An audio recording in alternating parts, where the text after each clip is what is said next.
Never ends. Don't worry, they'll get you. You won't be able to turn anything on. Thanks, Steve. Yeah. Well, thanks so much for coming in. And Mike's still trying. See, we need more headsets. No. We're gonna. We've broken up our segments this week because of traffic. We're going to be running a little long, so don't just hang up this live stream at 11 o'clock. We're still going to be here till about quarter after. Anyway, so we're gonna. Oh, you could dial in, yeah. Go to the other room. You have to go in the other room, though. I don't know what that's going to do to my audio quality. Anything. I have to input. Wow. I can wait. You guys are busy today, huh? Has, Holy moly. Everybody's got plenty to say. It's awesome. So, hi, Jane. How are you? Good, Steve. How are you? Welcome to your segment. 15 minutes into your segment. No, that's all right. You know what? I'm willing to share my segment with Robert because Robert's running for the House of Representatives, and he's the exact kind of candidate that we need to win. Okay. Well, let's finish up with electricity real quick. There you go. So it's easier for me to break these segments up. Jane would be very wealthy. No talking over there. I'm sorry. So anyway, yeah, I think it's always been a problem with whole capacity. I know everybody's talking about hydro from Canada, and of course the obvious. Who was it we had it on a couple weeks ago? So just run it down Route 3.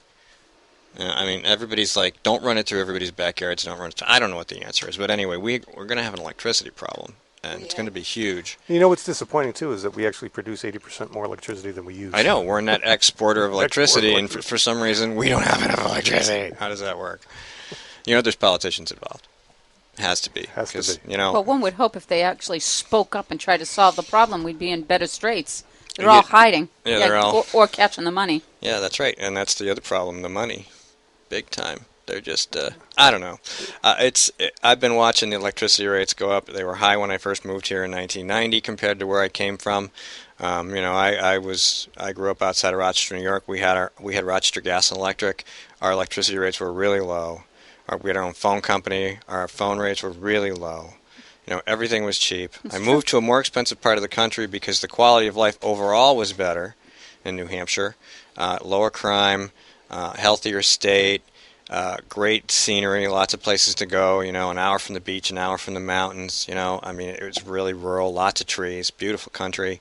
At the time, it was more Republican and conservative. Overall, politically, you know, there wasn't as much in the way of taxes. The budget was below $10 billion or whatever it is.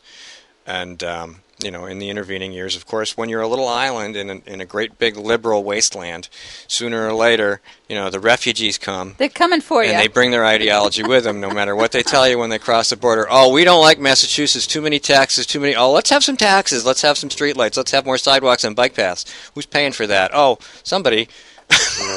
Don't worry. And they did it to electricity. You know, And they'll play musical chairs in Concord. The public utility, the chairman of the Public Utility Commission has just been appointed to a Superior Court judge seat. So her term's up in June. So anyone who would be responsible or could be held accountable is not going to be held accountable. No, because we have somebody. We know someone. We have a judge. We have a lot of judges.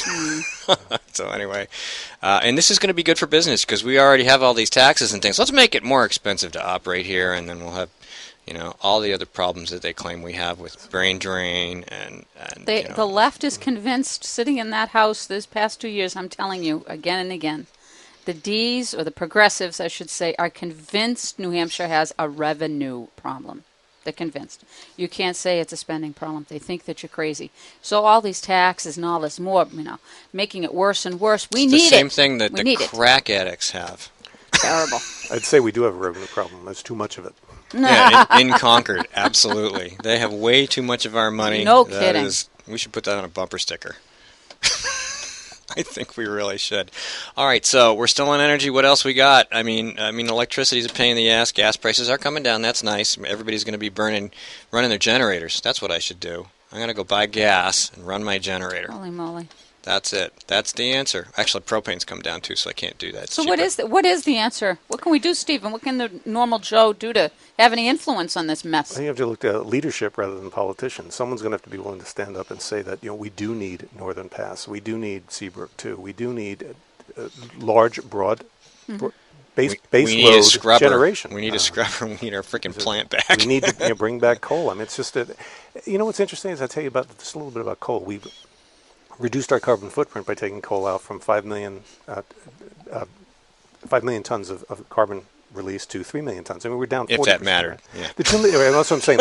The 2 million tons that we've taken out of the air, China alone is sending out 10 billion tons every year. So you wonder about the polar vortex and whether it's coal particulates in China that is responsible for our cold air. And it's all that. That's the truth of it, though, because the Democrats are like, well, we got to lower our carbon footprint. We have to live in the Stone Age, so China can live in these cities. I just posted Bill Whittles, You're Not a Liberal. If you look in there, he talks about the tree huggers and how they're talking about this and that and the other thing. And they have pictures, Beijing. It's like foggy, but that's not fog.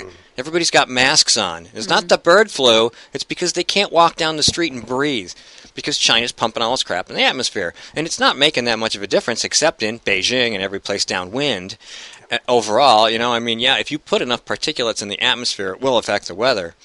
But, why are we... It drives me crazy. What we've saved in terms of carbon into the atmosphere with what we've done in New Hampshire amounts to 1/5,000th of what is going on. Well, yeah, RGGI, the entire exercise was just a joke. Yeah. Well, I think one of the things we can do is repeal the renewable portfolio standards, those mandates. I mean, there's no reason. We're already at 16% of the 25%. I mean, all we're doing is it's probably cost $100 million in the ACPs. Now, isn't it true? I don't. Maybe you know better than I do, but I read that we are a net exporter of electricity, and I also read that if you included hydro and nuclear, we're already... Those are green energies everywhere else in the world except the United States. So we're already way past the renewable standard. We always were. I wrote a post about John Lynch back a few years who went to buy wind power from New Jersey to meet the renewable standard. I'm like, Interestingly enough, the way the legislation is written, the Northern Pass wouldn't qualify. Yeah, it's hydro. It doesn't count. It's too large. Water going past a turbine thingy, that's not renewable. It just isn't. No, it's water. Running back.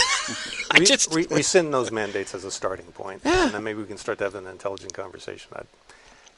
It's going to be a battle. I think the influence up in the State House has to change. Hopefully this November. The really sad thing is normally there has to be so much pain to the average non-paying attention, low information voter that they go, "What happened?" And then at that point there have to be people in a position with a voice who can explain what happened. But usually what happens is the people who have the voice are the liberals, the Democrats. And they tell you about this carbon crap nonsense and CO2, and they talk about how we can't use coal and how, Just briefly on the science of what's going on, like up in the Arctic ice sheet.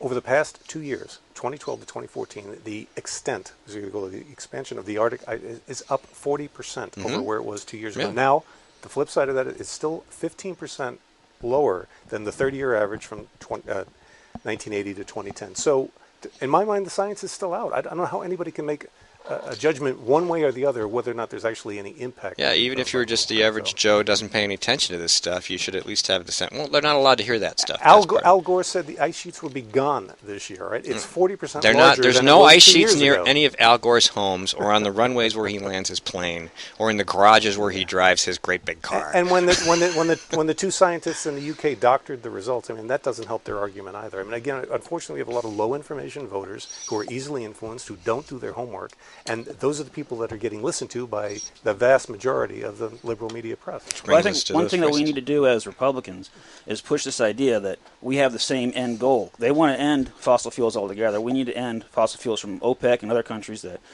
support terrorism. And one way you do that is you rebuild the economy. You tell them we rebuild the economy, and that frees up the thinkers. You can't invent the new wind turbine or the new solar panel if you're worried about putting gas in your car or heating your home or what medical or health insurance you're going to buy. So you give them this idea that fracking and rebuilding our infrastructure, coal power plants, this will give them more money in their pockets so that they can use that money to go to school or to start inventing, and then we'll end up getting off of fossil fuels altogether. Let free people be free people. Well, I'm frankly not a fan of burning coal because its use as a petrochemical feedstock is breathtaking. But it's tough to build nukes. And finding any place to put in a baseload hydro station is very difficult. So until such time as we do have some easier, faster, cheaper to build nuclear plants, Lockheed ostensibly is working on a fusion reactor, but bear in mind that they're a government contractor. Mm-hmm. Like we're going to get any benefit from that. Well, coal's not optimal, but it's cheap. If you can make a machine that runs off of bad ideas, not only would we have clean energy, we'd also have a use for Democrats. Wow, and very little byproduct. Yeah, exactly. Well, you're never going to invent, the next big thing unless the people who are going to be inventors have the ability to invent. That's awesome. Running off of bad ideas. That's what the Obama administration is fueled on, man. Bad ideas. So, and there's a lot of energy there. Yeah. There really is. Change we can believe in, ladies and gentlemen. That was awesome. That's going to be a grok shot. Well, at the end of the day, Steve, we need lower cost electricity if we're going to keep a manufacturing and job creation base up here in the state. We want our kids to stick around after we've given them a decent education. Well, at the end of the day, absolutely. Because, if people can't afford to do business here, they're not going to. They're really. leaving. They'll go to wherever there isn't any Ebola, and they'll set up shop there. Okay, we're starting to list a little. We only have about a minute before we run into the next segment. Segment 4 coming up, and once again, all these people, Susan Olson, Jane Cormier, Steve Kenda, Robert Forsyth at the end of the table. Skip, who's got headphones on. Mike is standing. There he is. Say hi to Mike, okay? And thanks to everybody for coming in. A couple days ago, we had one guest, and now we don't have a room. So that's how it works. I should hire you. No, I can't hire you. I don't have any money. We should appoint you as like the guest wrangler. You're so good at it. Yeah? You are. Okay. I say, hey, Jane, I need guests, and bam, I got people. That's all right. So we can do that. We'll work that out because, 2016 is coming. We're going to have lots of people to talk to coming into this state of New Hampshire, and we want to rally them up, and you got the connections. Oh, You can yeah, get us the such people. connections. So you've irritated all the right people. Oh, we don't want my. to talk to them, Have really. I ever? Well, we can talk about that a little bit, and of course, Robert's here to talk about his candidacy. New Hampshire House? Yes. Yes, okay. And gosh, there's so much going on. We'll be right back. Stay tuned.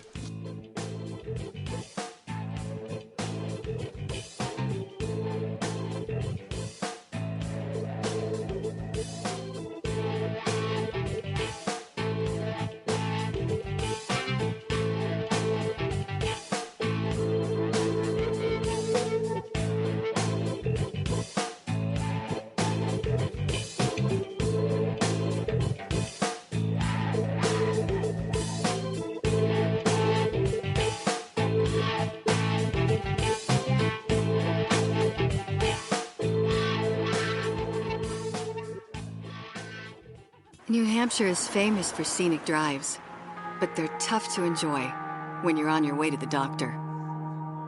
Because Obamacare limits your choices, some will have to drive more than an hour to see a doctor. What's health insurance worth if care isn't there when you need it? Jean Shaheen voted for Obamacare, putting your doctors and hospitals further out of reach. Tell Senator Shaheen Obamacare is not working for New Hampshire.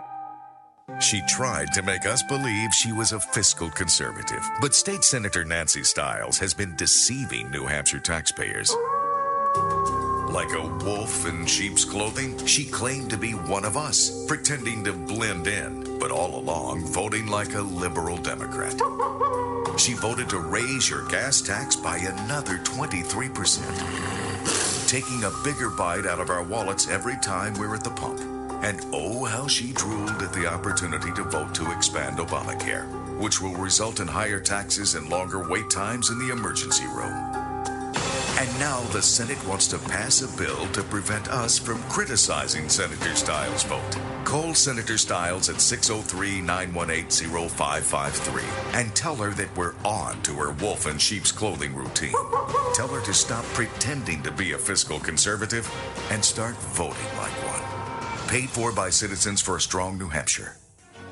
This is a coalition of New Hampshire taxpayers. We're located at 8 North Main in Concord, New Hampshire. This is a repository for all things conservative and municipal. So if you have a problem in your town, your school, your budget committee, the right to know law, and now, at the top of our list is voter fraud. You have a tip for us, some information for us, you want to join or help us out, cnht.org.